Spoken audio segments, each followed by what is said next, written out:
अगस्त 1981 को प्रिमरोज नाम का एक मालवाहक जहाज मुर्गी का चारा लेकर बांग्लादेश और ऑस्ट्रेलिया के बीच सफर कर रहा था। खराब मौसम और कुछ कंफ्यूजन के चलते जहाज भटक गया और सुबह पता चला कि जहाज एक शैवाल की चट्टान से टकराया है। सूखी जमीन देखकर जहाज के कैप्टन को हिम्मत मिली। सामने एक बड़ा सा टापू था जिसमें मीलों लंबा बीच था। जहाज टापू से नजदीक था लेकिन समुद्र में काफी हलचल थी, इसलिए लाइफ बोट उतारना मुश्किल हो रहा था। चूंकि जहाज के डूबने जैसा कोई खतरा नहीं था, इसलिए कप्तान ने फैसला किया कि जहाज पर ही रुककर मदद का इंतजार करेंगे। कुछ दिन गुजरे। एक दिन शिप के वॉच टावर में खड़े एक लड़के को कुछ लोग दिखाई दिए। उसने देखा कि कुछ लोग टापू के जंगलों से जहाज के तरफ आ रहे हैं। पहले तो उसे लगा शिपिंग कंपनी ने रेस्क्यू के लिए लोग भेजे होंगे। फिर उसने नजर जरा पैनी की तो पता चला कि ये आम लोग नहीं थे। यह लोग छोटे कद के तगड़े आदमी थे जिनके घुंघरालू बाल थे। इनमें से किसी ने भी कपड़े नहीं पहन रखे थे सिवाय एक बैग जैसी चीज के जो उनके कमर से बंधी थी। साथ ही इन लोगों ने भाले और धनुष तीर पकड़ रखे थे जिन्हें वो हवा में लहरा रहे थे। उसी वक्त वहां से कोसों दूर हांगकांग में रेजेंट शिपिंग कंपनी के ऑफिस में फोन की घंटी बजी। फोन उठा। सामने से प्रिमरोज के कप्तान की कांपती हुई आवाज आई। 50 की आसपास जंगली लोग लकड़ी की नाव से जहाज पर हमला करने आ रहे हैं। शाम तक ये शिप पर चढ़ जाएंगे। कोई नहीं बचेगा। जल्दी हेलीकॉप्टर भेजकर हथियार गिराओ। इस बातचीत से ऐसा लग रहा था मानो 18 सदी का कॉल 20वीं को आ गया हो। लेकिन इसका कारण भी था। जिस टापू के किनारे प्रिमरोज रुका था उस टापू पर सदियां कभी बीती ही नहीं थीं। बहरहाल ये कॉल आते ही कंपनी में हंगामा मच गया। बात हांगकांग सरकार तक पहुंची। एक सरकारी प्रवक्ता ने कहा, लगता है प्रिमरोज का कप्तान पागल हो गया है। अगले दिन प्रेस में खबर छपी कि इस द्वीप के लोग आदमखोर हैं। यह इंसान को मार कर खा जाते हैं। इधर शिप पर हालत खराब थी। एक फ्लेयर गन, कुछ पाइप जिसको जो मिला पकड़ कर ले आया। इनका इस्तेमाल करके 24 घंटे तक ये लोग खुद की रक्षा करते रहे। टापू के लोग शिप पर तीर चला रहे थे लेकिन तेज हवा के चलते तीर जहाज तक नहीं पहुंचे। ऊपर से शिप की ऊंचाई के चलते कोई चढ़ भी नहीं पाया। एक हफ्ते बाद इंडियन नेवी का हेलीकॉप्टर रेस्क्यू के लिए पहुंचा। रस्सी से चढ़ाकर शिप में मौजूद लोगों को बचाया गया। जहाज वहीं खड़ा रहा। जहाज को डिसमेंटल करने के लिए एक कंपनी को ठेका मिला। उनके वर्कर पहुंचे तो उन पर भी हमला हुआ। फिर कुछ समय बाद सब शांत हो गया। जंगल से लोग आते रहे लेकिन वक्त के साथ उन्होंने हमला करना बंद कर दिया। जिस टापू पर ये सब हो रहा था वो भारत के अंडमान द्वीप समूह का नॉर्थ सेंटिनल आइलैंड है और जिन लोगों ने हमला किया उन्हें सेंटिनली आदिवासी कहा जाता है। भारत का ये वो इलाका है जिसका 60,000 सालों से सभ्यता से पाला नहीं पड़ा है। यहाँ न कोई जा सकता है न इन लोगों से मिल सकता है। आज आपको बताएंगे भारत की इस आदिवासी समुदाय के बारे में जिनका पाला आधुनिकता से नहीं पड़ा, जिनके इलाके में पैर रखना तक मुश्किल है। क्या है इनकी कहानी, चलिए जानते हैं। तो बात शुरू होती है 1296 से। मार्को पोलो ने अपने संस्मरण में लिखा कि अंडमान के ये लोग आदमखोर होते हैं। इनके तेज दांत, लाल आंखें होती हैं और ये जिसे देखते हैं मार डालते हैं। मार्को पोलो ने ये लिख तो दिया लेकिन इतिहासकार नहीं मानते हैं कि उसने कभी अंडमान पर पैर रखे हो। संभव है कि पोलो ने जो भी लिखा है वो सब सुनी सुनाई बातें थी। बहरहाल नॉर्थ सेंटिनल आइलैंड का पहला आधिकारिक जिक्र 1771 में मिलता है जब ईस्ट इंडिया कंपनी का एक जहाज सर्वे करने के लिए यहाँ पहुंचा था। इन लोगों ने द्वीप पर आग जली देखी लेकिन वहां उतरे नहीं। आधुनिक मनुष्य का पैर इस आइलैंड पर साल 1867 में पड़ा। तब भी एक मालवाहक जहाज द्वीप के किनारे क्रैश कर गया था। शिप से 86 लोग द्वीप पर उतरे। उन्हें द्वीप पर रहने वाले आदिवासियों का कुछ पता नहीं था। 3 दिन बाद एक सुबह जब ये लोग नाश्ता कर रहे थे तब इन पर अचानक हमला हुआ। बड़ी मुश्किल से ये लोग जान बचाकर भागे और तब कंपनी के एक जहाज ने इन्हें रेस्क्यू किया था। सेंटिनली लोगों और आधुनिक मनुष्य का पहला कांटेक्ट 1880 में हुआ। रॉयल नेवी के अफसर मॉरिस पोर्टमैन सशस्त्र टुकड़ी को लेकर नॉर्थ सेंटिनल आइलैंड तक पहुंचे।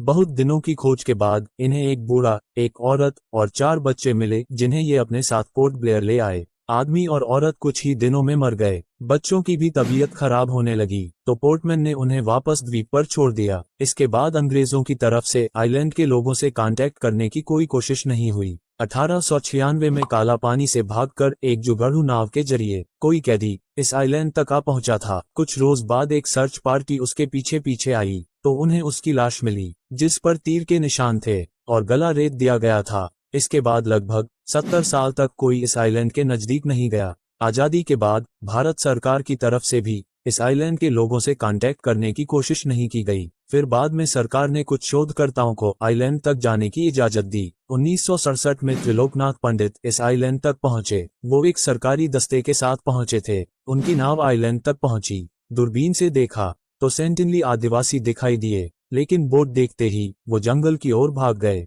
टी.एन. पंडित और उनकी पार्टी ने कदमों के निशान का पीछा किया। अंदर जंगल में उन्हें 18 झोपड़ियां दिखाई दी। पहली बार इन लोगों के बारे में कुछ पता चल रहा था। झोपड़ियां घास और लकड़ियों की बनाई थी। अंदर आग जल रही थी। वहां शहद, सुअर की हड्डियां थी। लकड़ी के कुछ बर्तन थे, कुछ भाले और तीर भी मिले। तीर की नोक पर लोहा लगा था, जिससे पता चला कि ये लोग मेटल से वाकिफ थे। इन लोगों की किसी आदिवासी से मुलाकात तो नहीं हो पाए, लेकिन वहां कुछ मेटल के बर्तन और नारियल जरूर छोड़ आए। 1970 तक ये इलाका सरकारी पहुंच से बाहर रहा। फिर 1970 में सरकार ने तय किया कि कम से कम निशानदेही जरूरी है। इसलिए 1970 में सर्वे के लिए आई एक पार्टी ने द्वीप पर एक पत्थर लगाया, जिसमें लिखा था कि ये द्वीप भारत का हिस्सा है। इंटरनेशनल कम्युनिटी में इस आइलैंड के चर्चे हुए तो 1974 में नेशनल जियोग्राफिक की एक टीम डॉक्यूमेंट्री बनाने के लिए आई। दुनिया में जब भी एक अनछुई ट्राइब से पहला कांटेक्ट किया जाता है तो कुछ तरीके आजमाए जाते हैं। भाषा में बात नहीं हो सकती, इसलिए कुछ गिफ्ट देकर कांटेक्ट बनाया जाता है।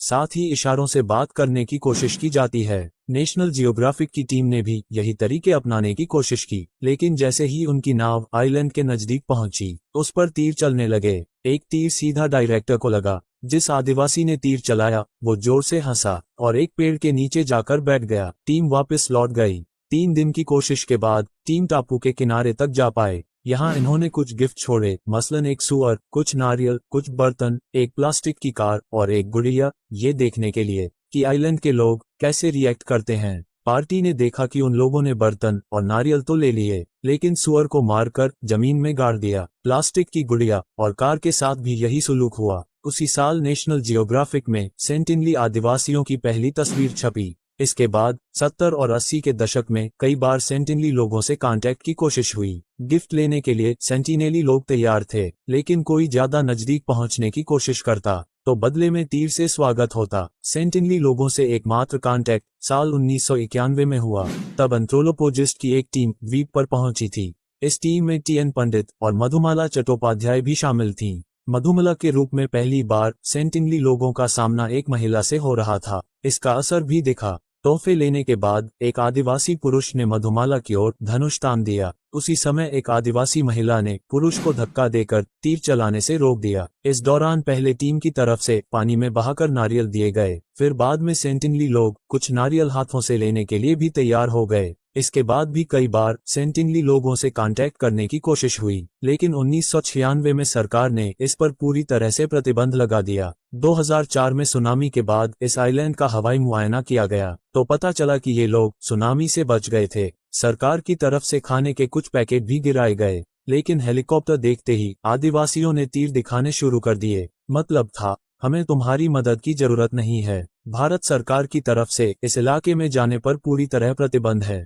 लेकिन 2006 में कुछ मछुआरे यहाँ केकड़े पकड़ने चले गए थे। 3 दिन बाद उनकी लाश बीच पर दिखी। उन्हें बांध से लटकाकर बीच पर खड़ा कर दिया गया था, मानो एक चेतावनी दी हो। लाश वापस ले जाने की कोशिश हुई, लेकिन उस टीम पर भी आदिवासियों ने तीर से हमला किया। चूंकि सेंटिनली लोगों से कांटेक्ट करना मना है, इसलिए भारत सरकार का कोई नियम भी यहाँ लागू नहीं होता। मतलब इस इलाके में गए और मारे गए तो खुद की जिम्मेदारी है। सेंटिनली लोग आखिरी बार खबरों में आए थे साल 2018 में, जब एक ईसाई मिशनरी ने यहाँ पहुंचकर इन लोगों से मिलने की कोशिश की। जॉन अल चाओ नाम का एक अमेरिकी नागरिक गैर कानूनी रूप से यहाँ पहुंचा। उसे उम्मीद थी कि वो ईश्वर का वचन इन तक पहुंचाएगा। 15 नवंबर को चाओ यहाँ पहुंचा। 2 बार उसने गिफ्ट देने और गीत गाकर उनसे कांटेक्ट करने की कोशिश की, लेकिन चाओ के खत के अनुसार आदिवासी या तो जोर जोर से चिल्ला रहे थे या हंस रहे थे। 17 नवंबर को चाओ आखिरी बार आइलैंड तक पहुंचा और वहीं रुक गया। उसने बोट वाले से वापस लौट जाने को कहा। बोट वाले ने बताया कि उसने आदिवासियों को चाओ को घसीट कर ले जाते हुए देखा और अगले दिन उसकी लाश बीच पर लटकी हुई मिली। भारत की तरफ से कई कोशिश हुई कि चाओ के शरीर को वापस लाया जाए, लेकिन जो भी गया उसका तीरों से स्वागत हुआ। अब एक नजर डालते हैं कि इन लोगों के बारे में हमें अब तक पता क्या है। नंबर 1, पहली बात ये कि ये लोग आदमखोर नहीं है, चूंकि आदिवासी मरे हुए साथियों की हड्डियां गले में पहनते हैं। इस कुछ लोग ऐसा समझते हैं, लेकिन इस बात के कोई साक्ष्य नहीं है। नंबर 2, ये लोग झोपड़ी बनाकर रहते हैं और जमीन पर सोते हैं। इनमें आदमियों और औरतों की ऊंचाई लगभग 5 फुट के आसपास होती है। नंबर 3, ये लोग आग जलाना नहीं जानते, बल्कि बिजली गिरने पर चिंगारी को संभाल कर रखते हैं और उसी से काम चलाते हैं। नंबर 4, ये लोग खेती नहीं करते हैं, बल्कि आदिमानव की तरह शिकार और खाना इकट्ठा करते हैं। इनकी भाषा अंडमान की बाकी भाषा से बिल्कुल अलग है। नंबर 5, इस इलाके में 50 से 200 के बीच लोग रहते हैं। ये नाव चलाना जानते हैं, लेकिन तैर नहीं सकते। सरकार की तरफ से यहाँ जाने पर पाबंदी है और ये लोग भी नहीं चाहते कि इनसे कांटेक्ट किया जाए। इसके वाजिब कारण भी हैं। साल 1858 में अंग्रेजों ने अंडमान को अपनी कॉलोनी का हिस्सा बनाया था। तब यहाँ अलग अलग प्रजाति के 7,000 आदिवासी रहते थे। ब्रिटिशर्स के आने के साथ आई बीमारियां। इन लोगों में इन बीमारियों के लिए कोई नेचुरल इम्यूनिटी नहीं थी, इसलिए 150 साल बाद इनकी संख्या सिर्फ 300 के आसपास रह गई है। अधिकतर जनजातियां लुप्त हो चुकी हैं। सेंटिनली जनजाति एकमात्र जनजाति है जिसने बाहरी लोगों से दूरी बनाकर रखी है और इसी कारण ये बचे भी हुए हैं। यहाँ जाकर आप नहीं कह सकते कि विकास और तरक्की इंसान के लिए जरूरी है। यहाँ सिर्फ जीना ही काफी है। यहाँ जाकर आप नहीं कह सकते कि